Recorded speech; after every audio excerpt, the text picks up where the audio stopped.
This is the Cover 3 Tailgate.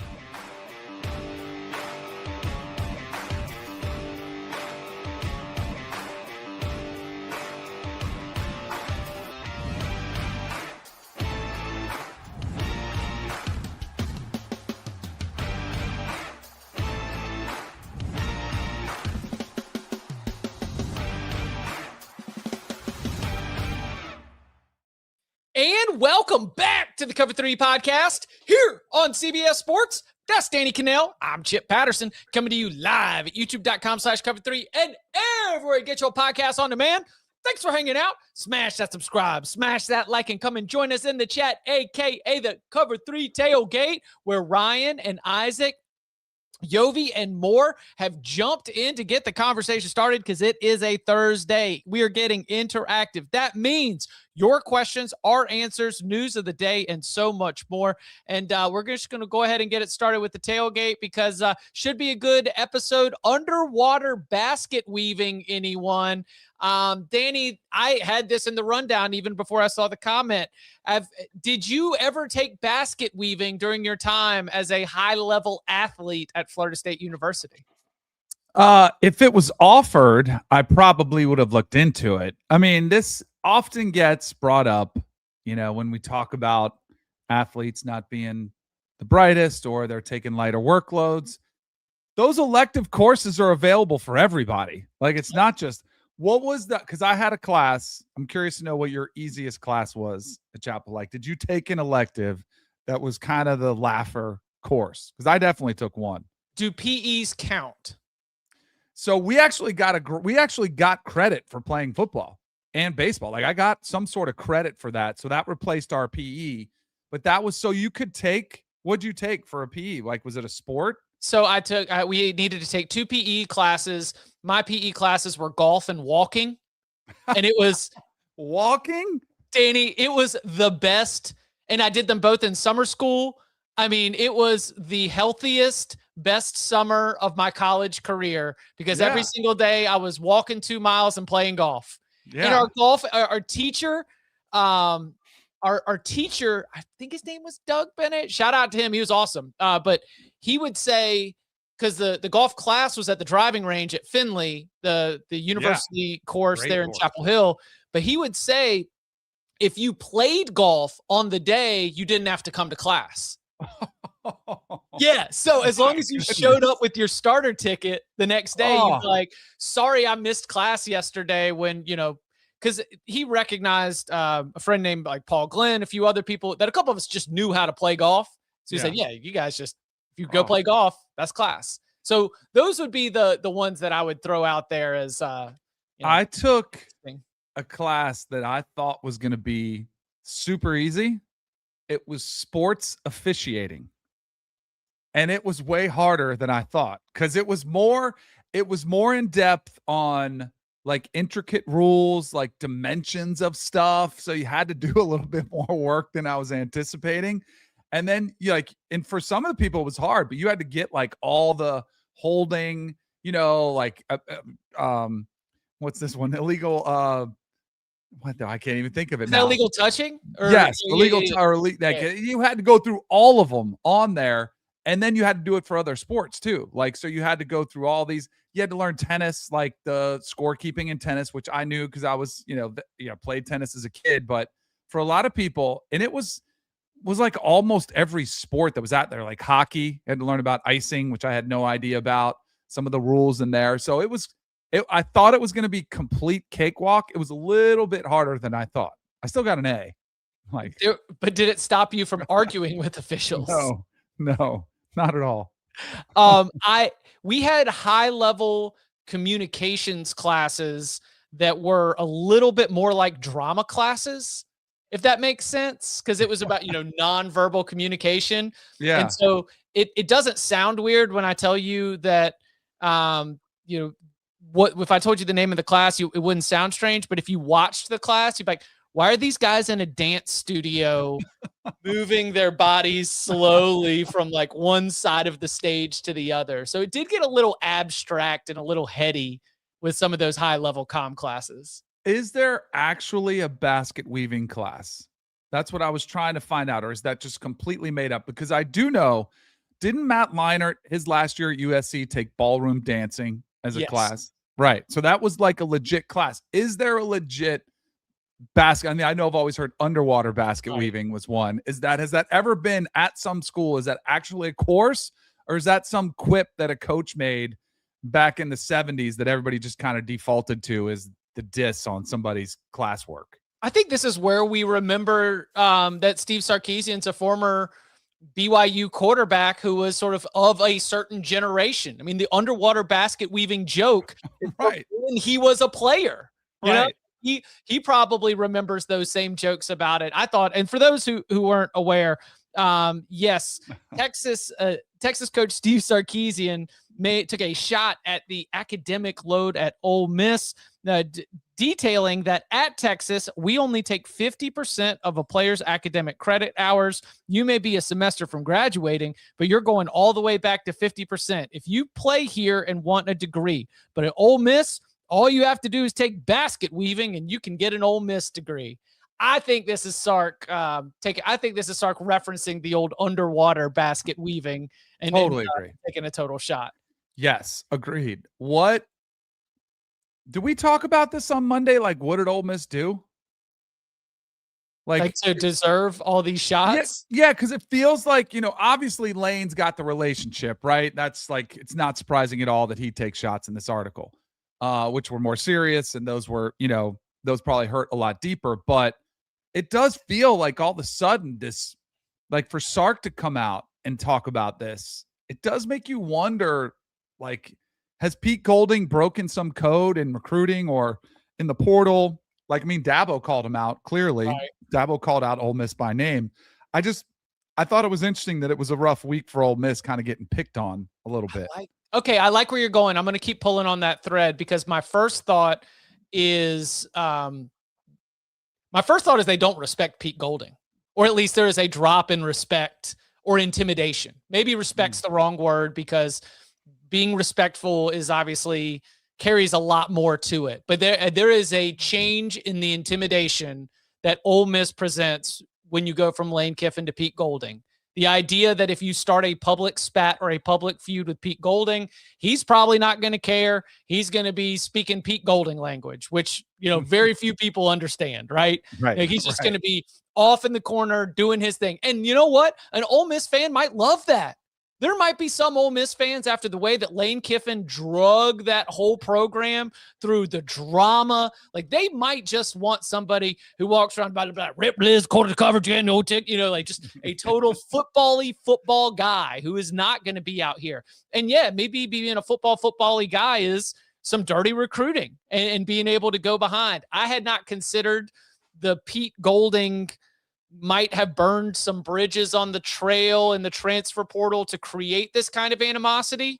What the first thing that came to my mind was that no one's scared of poking the bear, right, or like rattling up. It's a new kid in class. Maybe they're just testing him out. It's fun. Come on, because he has taken the high road with Lane Kiffin. I mean, they put a microphone in front of his face and asked him what about Lane's comments and that he's made over the past couple months. And he said, hey, Lane's going to be Lane. I'm still me. We're fine. And he hasn't fallen for the bait as far as to get into War of Words and take that road.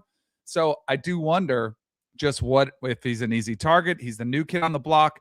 I also would love to know overall, what does the commissioner's office think of this? Because I would venture to guess there's been a text put out to the coaching thread, said, hey, let's knock it off. Like, none of this stuff looks good. Especially the stuff that Lane said on the record with the Vanity Fair piece. I'm sure he's just like, this doesn't look good for any of us.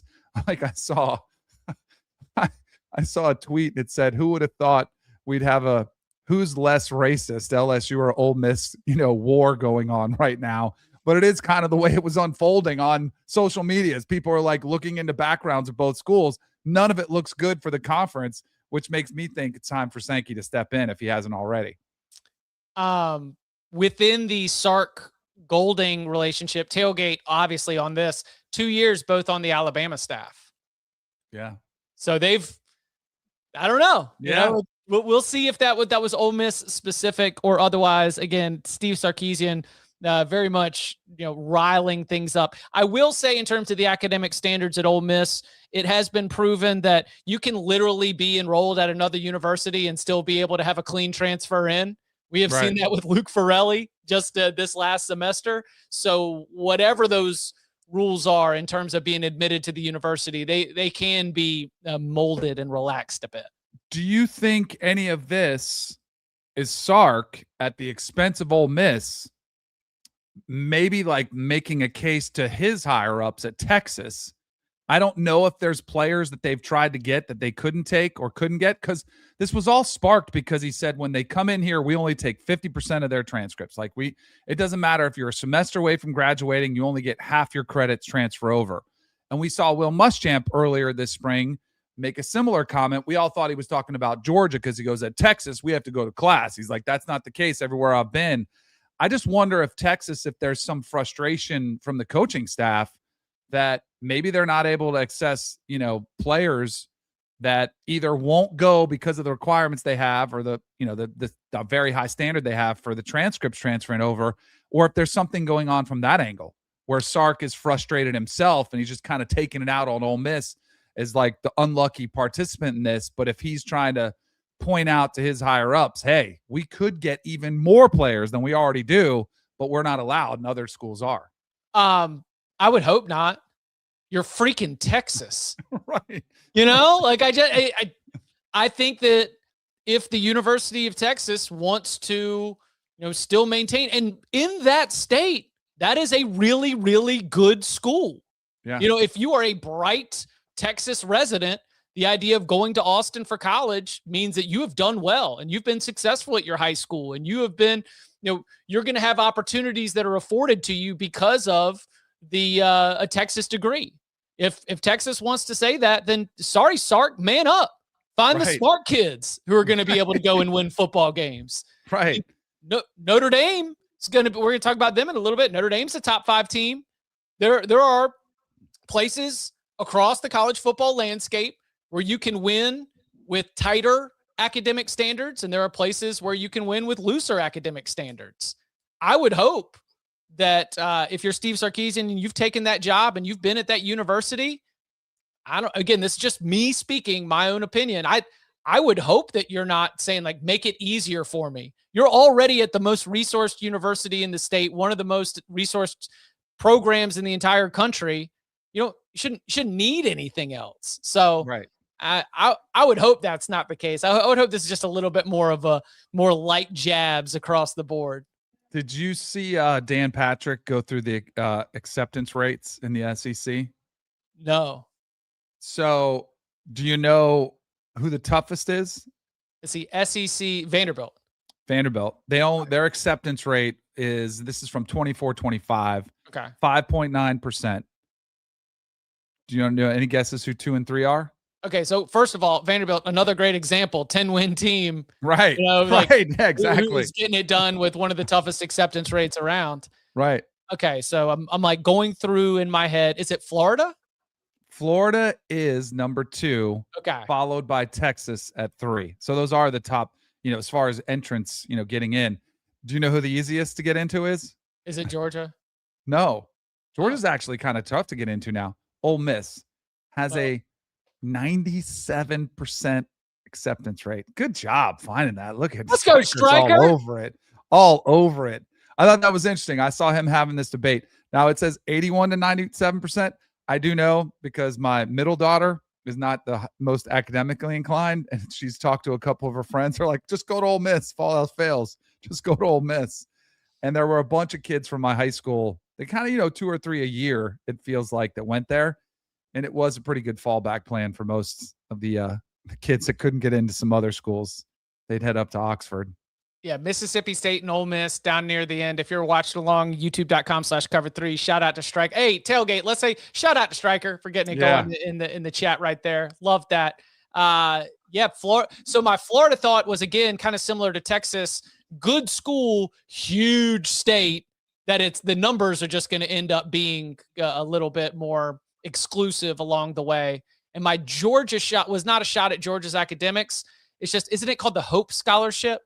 Yeah. Whereas the in-state opportunities are much, the pathway is much cleaner than it is for out-of-state applicants. Right. But I know Florida and Florida State, for that matter, have dramatically gotten tougher to get into. I mean, Florida State, I mean, although we are the Harvard of the South, right, it was not always that hard to get into. Now it was harder to, you know, it was a challenge once you got there, clearly. But now you're talking 1,400 SAT scores, you know, close to a 4.0 GPAs, and you better have some good electives and, you know, some good community service hours. They're still turning down people, both of them. But it's crazy how hard they've been to get into. Is it because of the Yankees? I don't know.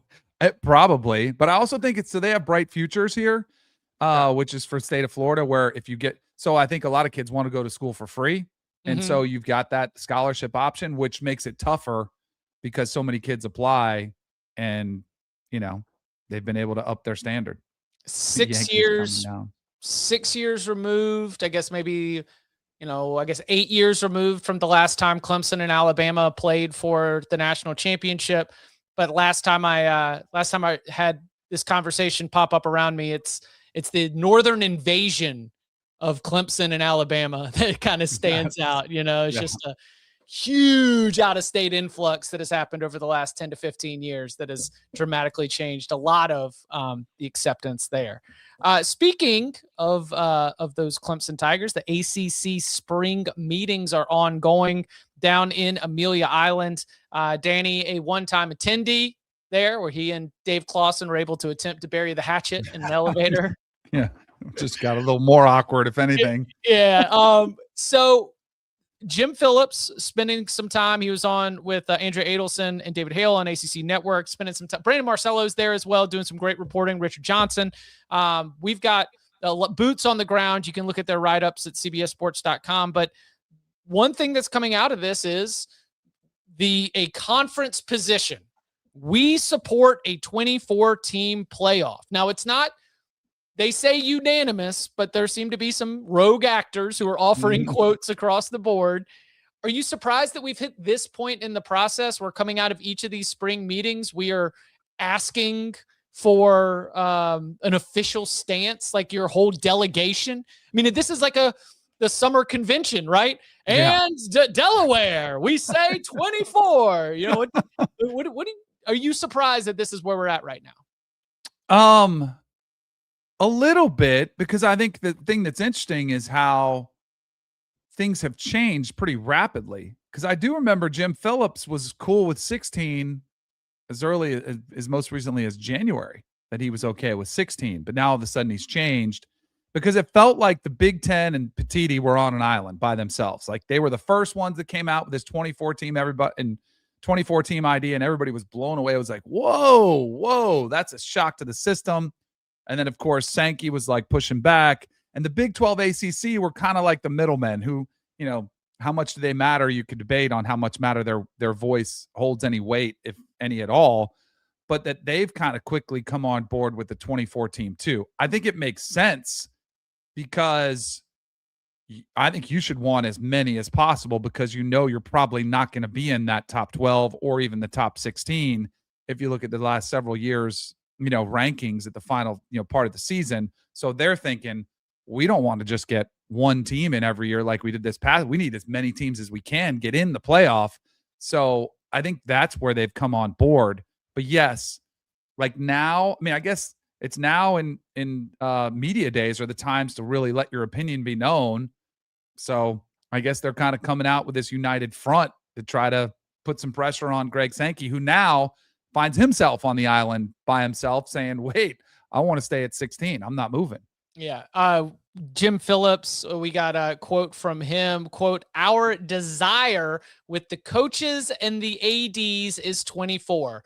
When you're leaving national championship contending teams out of the playoff, you don't have the right number. We lived through it. We suffered through it with Florida State when the field was 4.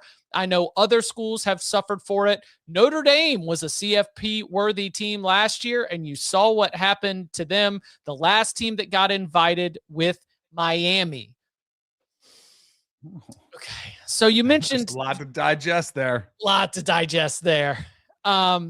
First of all, your point about the ACC's unique position.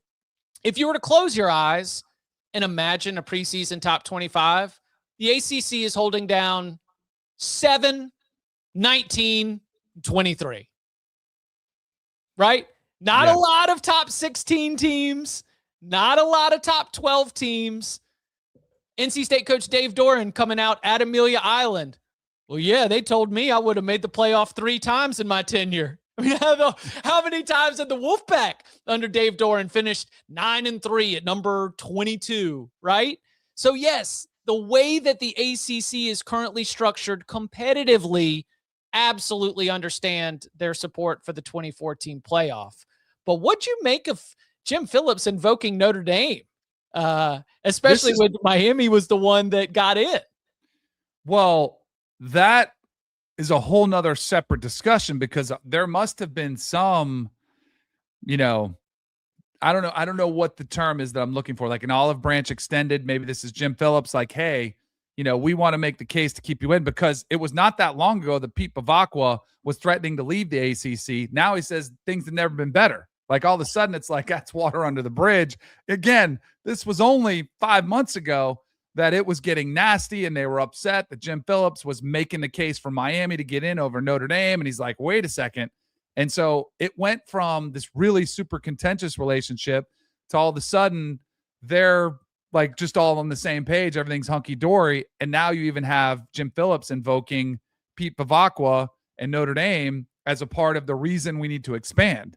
So it's all kind of just, there's been a lot of progress, I guess, as that's what you call it, but there's been a lot of changing of minds over the past 5 months, which is very interesting. Very interesting. Ryan in the tailgate pointing out the most notable thing is Mario disagreeing with Phillips. Well, Striker's got that one loaded up too. Yeah, that's right. Mario Cristobal jumping out. I'm not for the 2014 thing. I think that's just a lot. Like, why play a regular season then? So Mario said a couple things that I'm totally fine if he wants to say it. And I do think it's interesting that if you ask certain coaches that will have no problem getting access to a 12-team playoff or a 16, they're like, why do we need to get bigger? And then there's coaches like Pat Narduzzi or Dave Doran or others who would love to see it expand to 24 because that gets them in. They want a chance. So I do think that's interesting. But as part of that quote, he said, because I think the thing that's kind of getting lost in the weeds here is, how do we get to the 16 teams? How do we get to the 24 teams? Because I think that's a bigger discussion. I think that's a bigger issue, but we're so caught up in the number. And what Mario said is, he said, I don't want automatic bids, which I think that goes against what Jim Phillips and Brett Yormark would love. They want to see 4 teams guaranteed, no matter where you are. Like, hey, we want our top 4 teams, top 3, whatever it is. We want those guaranteed. And the thing that I didn't think made much sense is Mario said, I don't want a beauty contest. He said, but I don't want automatic bids. He said, but you should get the best teams in the playoff. Well, how do you do that outside of having your top? Right. Because that's exactly what we have now is, who do we think are the top 12, which almost got him burned last year. That was a quote that he was using, last year. We don't want a beauty contest. We earned it on the field. But it's still, if you do just the top 24 teams or whatever, plus the group of 6, whatever it is, you're still going to end up getting a beauty contest of who we think are the top teams. So I thought Mario's comments were interesting. I just thought it was it didn't make a ton of sense. His argument, for some of the cases he was making didn't make a ton of sense to me. Mario should want a BCS. Mario should want a 14 playoff. He's got one of the most talented teams in the country. And if he wants to bring that old school mentality of there being almost no margin for error, then you want it as small as possible. Kirby Smart should want it as small as possible. Texas should want it as small as possible. You entertain more of a chance that teams that do not have as much talent as you do winning a national championship. So I thought that was an interesting position, but not surprising for Mario. But of course, he clearly, in terms of the way that it's being presented, he must have grumbled that and said that. But the room of coaches and athletic directors seem to be moving far more in the direction of a larger playoff, which would give the ACC a lot more. There was also one last piece here which I am hesitant to dive into, but I thought was interesting, especially because SEC meetings will be coming up. And you mentioned Greg Sankey on an island. There does not seem to be. Jim Phillips said that it is the current desire to stay at 12. If you go ask the media rights partner, that they're like, hey, we got a good playoff right here. And that maybe you move to 16, but that anything beyond 16, there's just not really an appetite for it. Could the SEC throw the sand in the gears of all this thing and we just stay put? Which, by the way, as a fan, I'm okay with, right? I have felt like this. I played a game with our friend Adam Gold. He asked me a question about this, and I said, we're going to play a game of personal professional. I'm going to give you my personal answer first, my professional answer second. I said, personally, I don't care. I feel like we're a pawn in this game, and there's like corporate negotiations going on 15 levels above me right now in boardrooms somewhere, and I'm just so powerless at this point in the process that I'm not really going to stress myself one way or the other. But professionally, I don't know, man. I'm cool with letting 12 rock for a little bit and just continuing to get more data and more results on the current format that's in place. Why didn't we expand last year? Because they couldn't agree. Right? And and they delayed it. It was supposed to be December 1st. They pushed it back till after the season. And all the reporting that came out of there was, well, they have to agree on a number. And if they don't agree, then it's going to stay at 12. It sure does feel like Sankey, especially again, kind of this week and the last couple weeks, reiterating, I don't see a need to go. Like, we're in no rush. We don't have to go. I think there is a chance that we stay at 12 for another year. But I think it's also interesting that Jim Phillips, because he's in a delicate situation because his media rights partner is ESPN. They own the college football playoff. Right. So they're like, we're good. Like, we'll stay here. We'll own it all. And then you have Petiti, whose media rights partner is Fox. They're saying, let's expand this thing so we can get a part of it. We want to air some of these games. So I do think that is what you're talking about, where a lot of this stuff is at much higher levels. There's power, struggles that are going on. There's egos that get involved, legacy plays. Because I don't think Greg Sankey wants to be pictured as somebody who just, cowered and just kind of laid down his sword and said, yeah, we're just going to succumb to the pressure of the Big Ten. He's not going to do that. So I do think there is a very good chance that we just stay at 12 for another year and kind of kick the can down the road. I think that expanding the playoff, I agree, would cheapen the regular season. I get why they want to do it. I'd be fine as a fan just staying where we're at for a little while longer and just sort of figuring out a little bit more. So I don't know. I was a little bit surly yesterday because people have just been crushing college football and crushing the 2014, which I get. I totally understand. And Daniel Jeremiah, who's a really nice guy. He's a great guy. He was like the latest one just to pile in because it's really easy to get the retweets. So easy. He's like the 24 TM playoff. It feels gross. So I kind of got into it with some people and I made some comments. And I think we have to, I do feel we have been brainwashed as a college football society into thinking that the regular season, it always has mattered. And it's the most entertaining regular season in sports because every game matters, right? And if you lose one game, that's it. You're done. Your postseason hopes are done. Do we realize how much things have changed in the last 5 years? And was that really a good thing when we only saw 5 or 6 teams and sometimes only 2 or 3, and they would blow out 8 opponents a year and go, and then they have 2 or 3 good wins and they were undefeated and it was every game matter, but they were undefeated. Like, we're not going to see those teams as much anymore. And if anything, there is more parity now. So when everybody's like, oh, we're going to get a 9-3 team in the playoff. That team, like Texas last year, I'm not saying they would have won it, but they were left out. Like, I think they could have beaten some of the top teams that were out there. And I think that has changed because we don't see those alpha teams that were just loaded and stacked anymore. And I think we've been brainwashed into thinking, because it was a certain way for as long as we could remember, that the regular season was the end all be all. I think things have changed so dramatically that there should be more leeway for a loss in the season. There is fair nostalgia for a top 5 team at 5:45 p.m. Eastern time, down by 10, with the sun starting to set in late October, and all of college football on a Saturday afternoon saying, holy cow, how's Nick Saban going to wiggle out of this one? And that's gone. I don't think it is gone. See, I don't think it is gone. I think it's still there. I think I think college football fans are unique. And now maybe I am taking them for granted, but I think college football fans are different. I think college football fans will always care more than they care about the NFL. Like, has it changed a lot? Yes. Whereas payers have played millions, they're hopping from school to school. You hear fans say all the time, I'm not going to watch anymore, but they still are. And I just think it is a different product that is unique. I do. And like, for all the people, because I think people's biggest fear is, well, we don't want to turn to college basketball. We don't want to turn to college basketball, right? The regular season doesn't matter at all. You know why people don't care about the regular season in college basketball? Because college football is on during it. Like, that's why. I just feel like college football is unique in the regular season.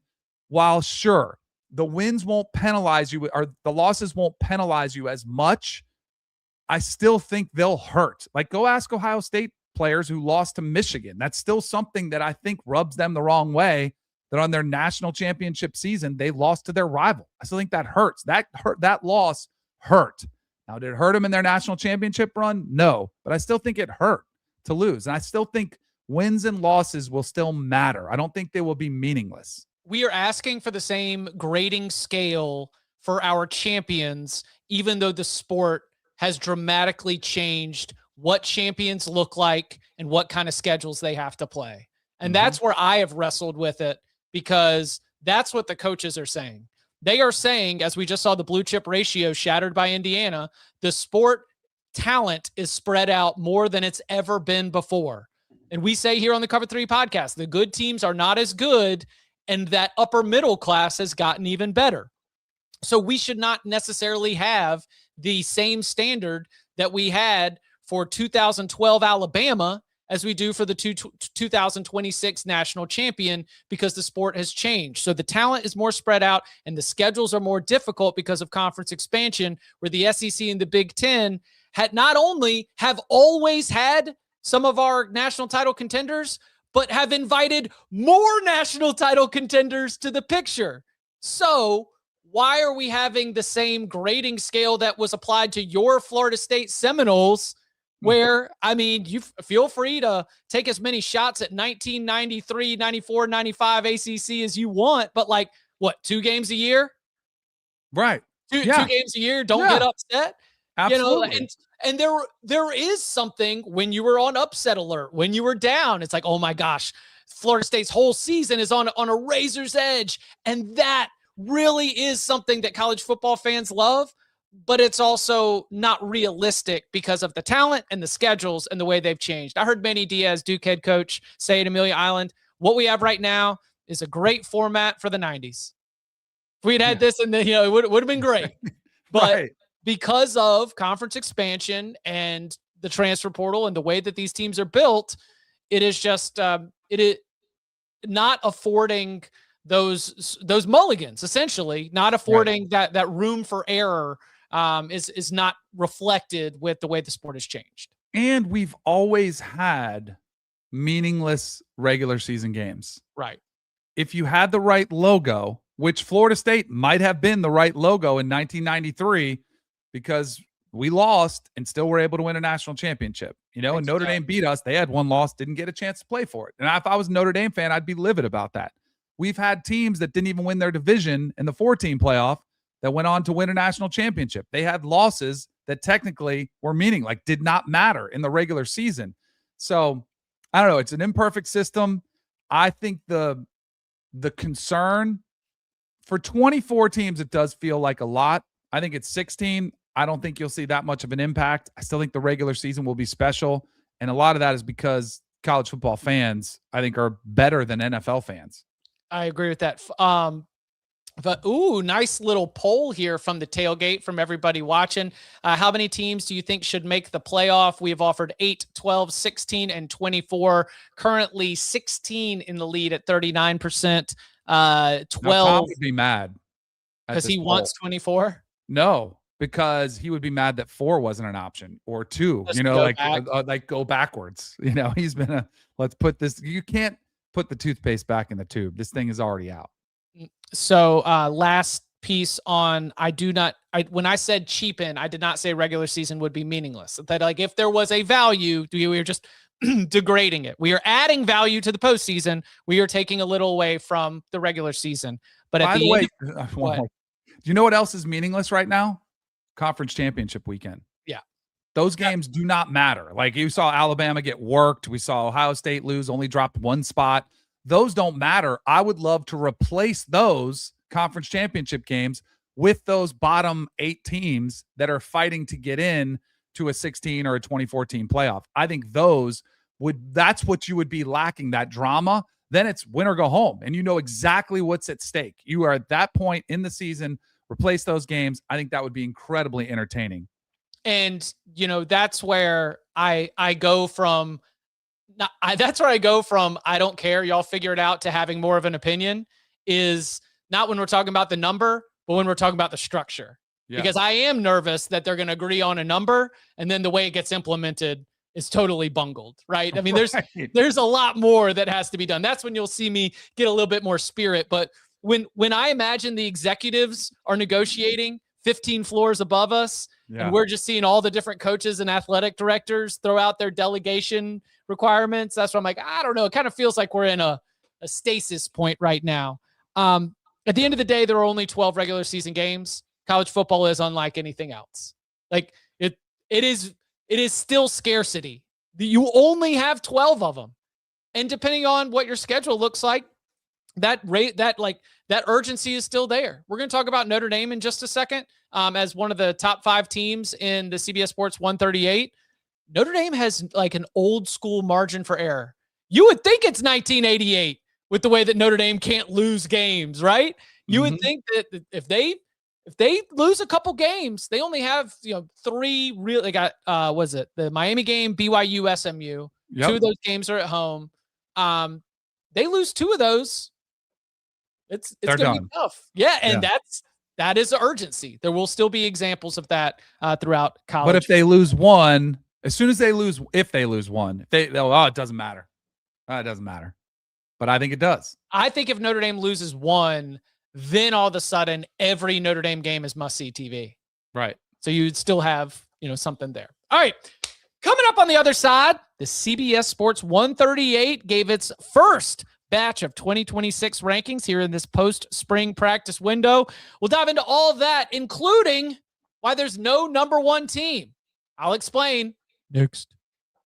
When you need your sports news all the time, we've got breaking news to bring to you. CBS Sports HQ hits every highlight from all the sports that matter to you. We're bringing you that breaking news right here on HQ. CBS Sports HQ, streaming free 24/7. Back here on the Cover 3 podcast over on CBSSports.com. I'm sure you went, that's because you've made it, a natural part of your every single day, checking it out. You saw that the CBS Sports 138 released a batch of post-spring rankings. Yes, the CBS Sports 136 has grown. Congratulations. We added Sacramento State and North Dakota State to the picture, but the teams at the top should look very familiar. The Ohio State Buckeyes are at number 1 in the new CBS Sports 138, followed by Texas at 2, Oregon at 3, Notre Dame at 4, and Georgia at 5. Rest of the top 10 includes Indiana, Miami, Texas A&M, Texas Tech, and Oklahoma, Alabama, and Ole Miss round out the top 12. I mentioned I've got a note here specifically on the balloting to come up in a little bit, but just to your eye, Danny, first glance, what stands out about the top dozen? And again, these are compiled from ballots of CBSSports.com and 24/7 Sports writers and experts. I think it's a couple things. One, I'm kind of comping this off of our top 10s that we did. Was that Friday? Yeah, the power rankings. Yeah, when we did our power rankings. A lot of love for Oklahoma, which I totally understand. Keeping Texas Tech in the top 10 despite the uncertainty at quarterback, and wanting to see more from LSU, like not giving LSU the benefit of the doubt and saying, well, they have Lane Kiffin and they have the top, portal class and maybe the most money spent on their roster, which I am totally okay with. Like that LSU is not on this first page. I think those are some of the things that jumped out to me.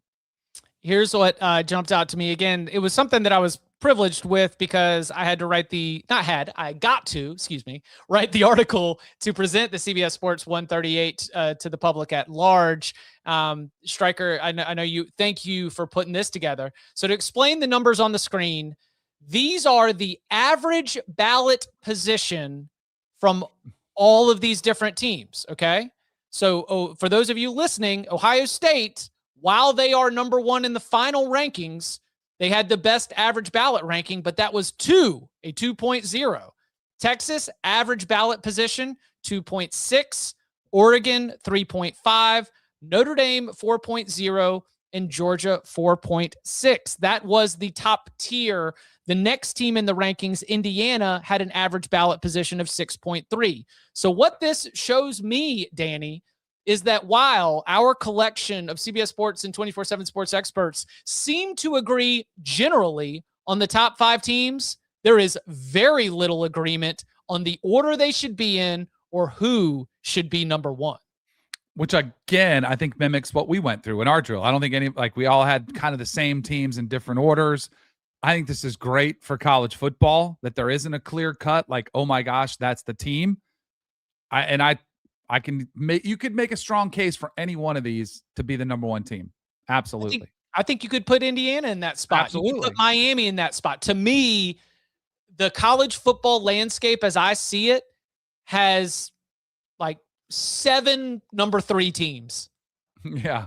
We're just waiting. We don't have any number 1s. I think that's going to be one of my themes of the offseason. We have no number 1 team yet. Now, Ohio State and Texas will play each other in week 2. That will be an incredible opportunity to be able to see who can have the best claim to number 1. This is as though our prize fighter retired and the belt is just up for grabs. And you've got to go and you've got to beat another contender for us to really believe that you are going to be the number 1 team in the country. Because while all of these teams have reasons that you would get behind them. Let's take Ohio State, for example. Ohio State just lost loads of NFL draft picks on the defensive side. And while I hear you that Jeremiah Smith is a superstar and that Julian Sayin was a Heisman finalist, where were the touchdowns in the final 2 losses of the season to Indiana and Miami? Because they just came a few scores short, and those players are now going to be tasked with leading the charge. Texas Longhorns, super talented roster. Same thing. Ended in the Cheez-It Bowl. Oregon just lost 2 coordinators, 2 head coaching jobs, not to mention the NFL draft picks. Notre Dame, CJ Carr's back. That's awesome. They are the ones you could argue have the most certainty, and yet I think the ceiling for some of those other teams is a little bit higher. Georgia's a fun one here. I want to throw up this comment. Let's see. Jerry jumped in the tailgate before we got started, said, interested to hear about my dogs. Is it possible to quietly be a top 5 team? Not a lot of hype around them. No top NFL prospect, NIL, or transfer drama. Jerry, don't jinx it by saying no. There are so many long summer. Left. Long summer. We have already, But do you agree with that? Georgia, kind of a quiet top 5 team at this point in the proceedings? Definitely. With their quarterback coming back. I think it's interesting too, because I think we get enamored with new coaches and new quarterbacks and big portal classes, right? And while that's not necessarily the case with all of them, that's kind of what LSU goes with. But I think Georgia, absolutely. I mean, Georgia is clearly the team to beat in the SEC. Mm-hmm. Like, it's not even close. So why is Texas getting more love? A lot of it's because of the brand, because Arch Manning, who is a much bigger name and brand than Gunnar Stockton. He's probably has a higher upside as well. But what is Texas' record against Georgia the last couple times? They 0-3? Yeah. Yeah. So before I say that, because it's 2 regular season losses and the SEC championship. Yeah. Okay. Yeah. So, but they have struck out 3 times in a row, and yet we're all giving Texas, they're gonna do it this year.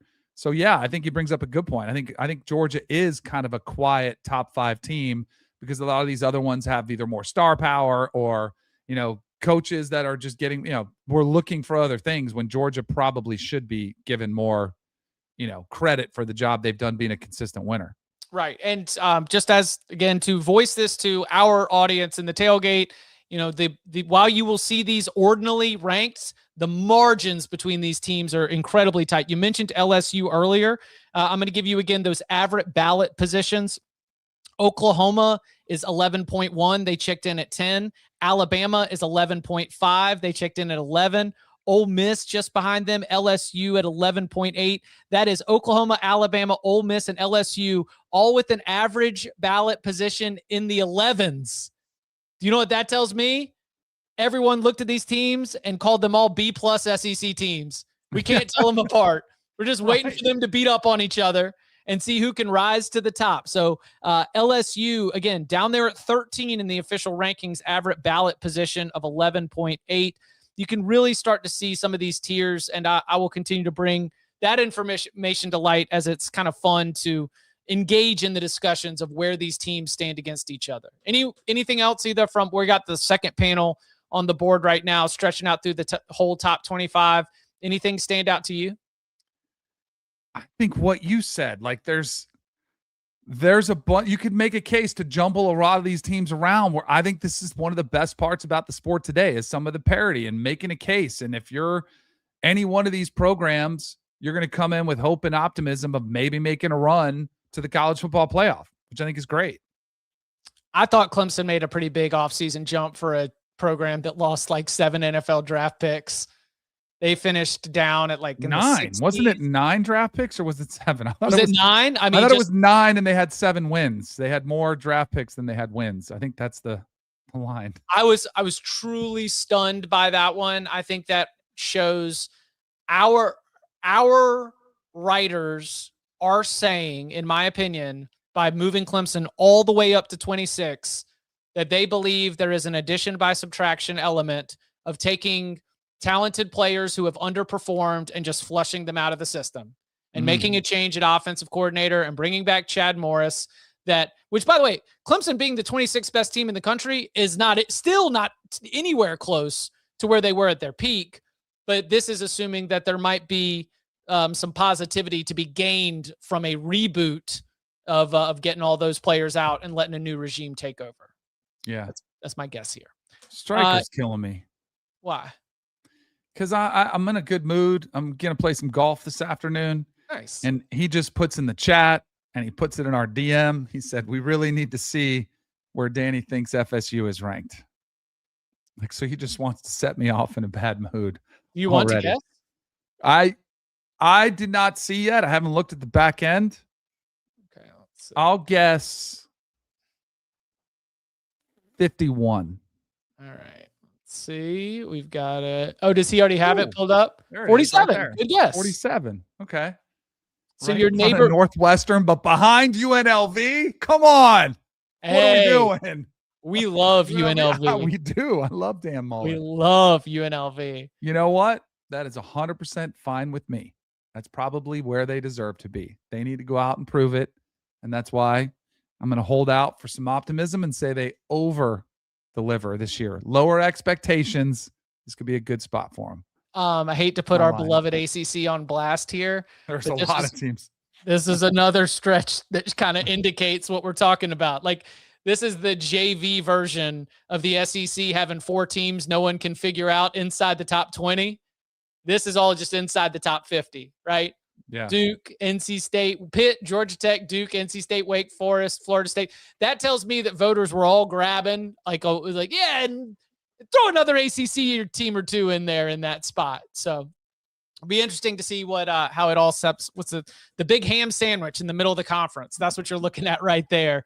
Is a bunch of teams that are somewhere between the 40th and 50th best team in the country. Well, coming up on the other side, we promised it is a Thursday. Your questions, our answers, and more next.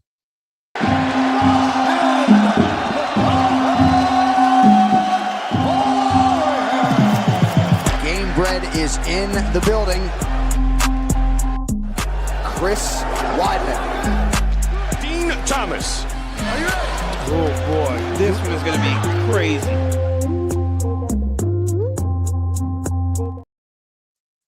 Back here on the Cover 3 podcast. Let's head over to Spotify comments, where we appreciate the conversation has gotten going and mailbag questions are showing up there as well. This question comes from Blade in the Spotify comments. This one's Clemson-ish related, but more about Clemson and Penn State. Hey guys, big fan of the show. Got a couple questions for y'all. Who is the most likely this year to be last year's version of Clemson and Penn State? AKA, people are really high on this team because of returning players and projected draft picks. Then they end up falling apart like a house of cards. I mean, I think the candidate, I'm not saying because you know how I stand on Texas, but I think Texas is a team that everybody's on board with, right? And I think they're expecting, much like we thought Cade Klubnik or Drew Aller were going to take that next step and bring them to the promised land. I think we're expecting Arch Manning to take that next step, right? He was a little bit up and down last year, finished the season really strong. But I think if there was a candidate to be one of those, it would be Texas. Or I would say Oregon is probably, those are my two teams that I'm bullish on. And maybe there's a coincidence that I did pick those. I picked Penn State and Clemson last year. And I'm because I do believe in returning quarterbacks. But again, if Dante Moore doesn't take that next step forward and, you know, some of the talent that's there doesn't perform, I think those are the teams that would be the candidates. Now, do the season go off the rails the same way it did? Like, are we going to see Dan Lanning get fired or Sark? I don't think so. I think you would have to have a really dramatic situation there. But I think as far as candidates, don't you feel, I mean, who else would be a candidate that fits that description? Oklahoma. Ooh, that's a good one. Yeah. He was already, Brent Venables was already facing so much pressure, and making the college football playoff and winning the big games that they did last year seemed to alleviate some of that. But if that one bad season away, things could slide very quickly backwards. The other one would be what are we doing here? If Michigan is painfully average, Bryce Underwood doesn't take steps forward. You know, that's not the top five, because Clemson and Penn State were top 5 teams. Oh yeah. I don't see it. I don't see it necessarily happening with a top 5 team, but if Texas is 9-3, it's a wild disappointment. Right. Yeah. Based on the expectations of what, you know, we all think they're going to be. If Notre Dame's 9-3, that's a season off the rails. Yeah. That's a good one too. Notre Dame would be this category. Yeah. It's hard to fathom, and I'm sure these fan bases are like, what? How could you say? It's not a prediction. It's just like who are kind of fitting the way we felt about Clemson or Penn State last year. Those are all good candidates. Yeah, it's one of those, you know, you are the 20th ranked Power 5 head coach. Congratulations, you're a Power 5 head coach. You're obviously very good within your industry, but it's just there's 19 other teams. So who's the top team? Congratulations, you're a top team. We just think there's a potential outcome. The way the things fall off the rails, and I saw this happen with Florida State 2 years ago. When you come in, and maybe this is what happened with Penn State and Clemson this past year. When you come into the season with so much hype and expectations, I do think there's a tendency for today's player that I saw this happen in the NFL too. Well, we're out of the race. And I'm still getting paid. All I got to do is show up.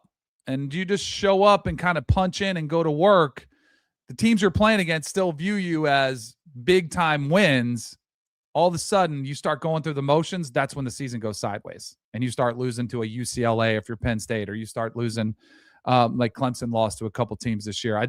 That's what can happen at those types of programs when you're thinking you're competing for a championship, and all of a sudden you're not.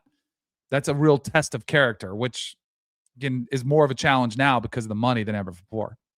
I think that's an absolutely great call. All right, let's do one more here. This one, let's see. Oh, Blade got 2 questions in. He tricked me. Okay. Nice. Well, he is a vampire hunter, so I mean, I guess that's appropriate here. The other question, one of my friends is a big Clemson and Jacksonville Jaguars fan. He also just got married, which I think is the only thing that has kept his disappointment and depression at bay. Anyways, who is more likely to rebound first, Clemson or Florida State? That's a good question. I think you'd have to look probably at Clemson. Clemson hasn't fallen as far recently as Florida State.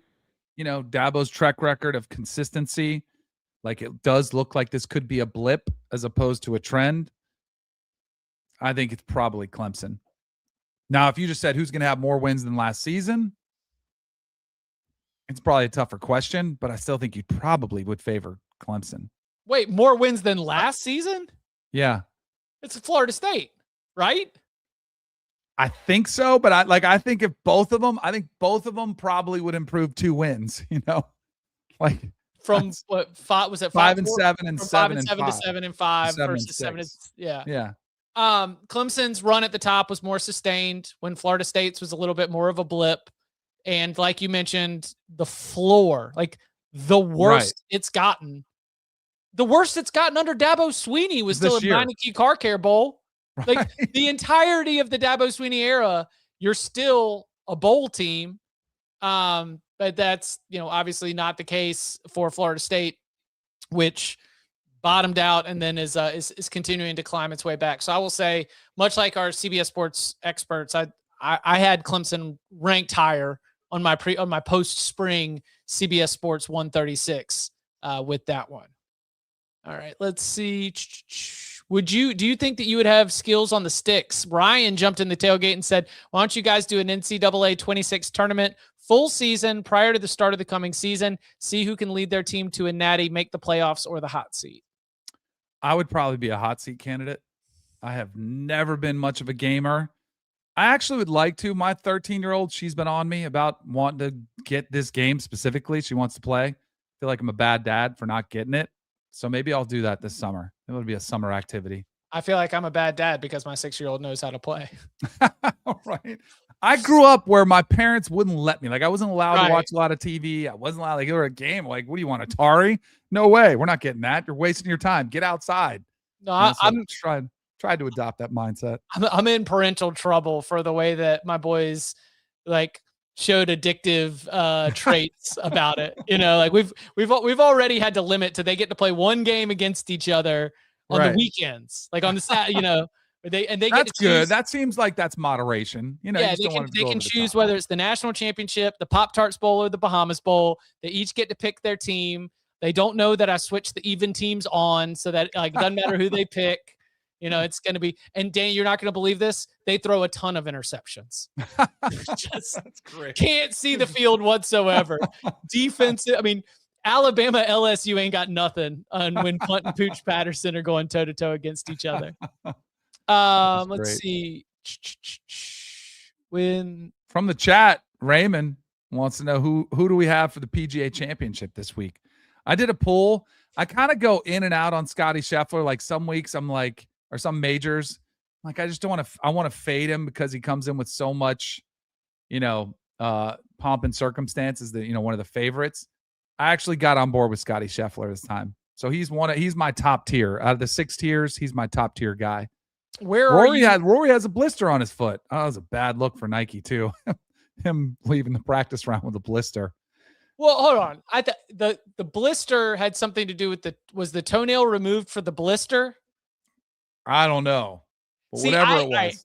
I think that if it were a major, I think if it was a tournament round, he would have played much bigger deal. Yes. He would have just been like, because I think he switched his shoes to a wider shoe.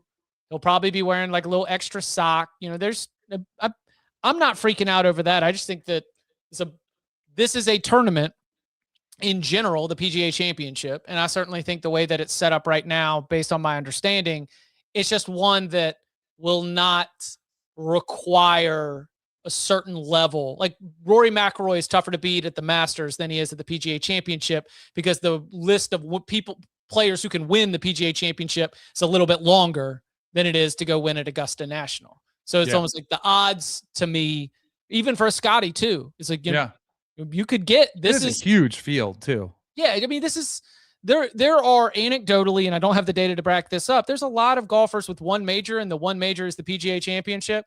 Yeah. Which is fine. You know, they all have a category here. Like if Nikolai Højgaard wins this one. Yeah. Maybe a little maybe a little. I like the Brooks Koepka call. I'll be rooting for him. Yeah, I'd be rooting Cam. for him too. That's the other thing. Like Cam Young, he has been on fire. I don't know. I don't like to ride those hot hands coming in, but it could burn me too. Do you think Ludwig can pop one off? Ooh, so he's a popular choice. So my Ludwig thought is that he needs to get one early. Like if you are going to be an all-time great, it's nice to just like rip off a PGA or two. I mean, Phil had it, like Phil, like it just add all the 4 or 5 time major winners. Brooks has 2 PGAs. You just throw a couple in your pocket. Then you're not dealing with the weight of never being a major championship winner. Did Sergio have an early PGA? They kind of like was that where he was with the did he win it? Wasn't it Chicago when he hit the tree? I don't even know if he won that one. He might have won one early. But you get a PGA in your pocket early. I think it's got to free you up just a little bit. See, no, he never won the PGA. Second place runner-up finish in 99 and 08. I forgot that. Masters was his only major win. Yep. How about that one? Corey Connors, maybe. Yep. See, it's a good suggestion. I'll be watching. And that's where we're headed. They covered. You can check it out on this weekend on CBS for the thrilling conclusion. Should be fun. Ronimink Country Club there in the Philadelphia area. We will be back on Monday, where, if you have noticed, there are a few shops that have started to release win totals for the group of 6 conferences. So what we are going to do is a little bit of, if Vegas is right, but a group of 6 win totals takeaways will be among the big discussions for Monday. What do these numbers tell us about the way that those conferences are going to be broken down, including, reworked Pac-12, reworked Mountain West, a lot of changes in some of those conferences. We'll get into all that and so much more. And you can follow him on Twitter at Danny Kanell. You can follow me at Chip_Patterson. Danny, thank you very much. See ya.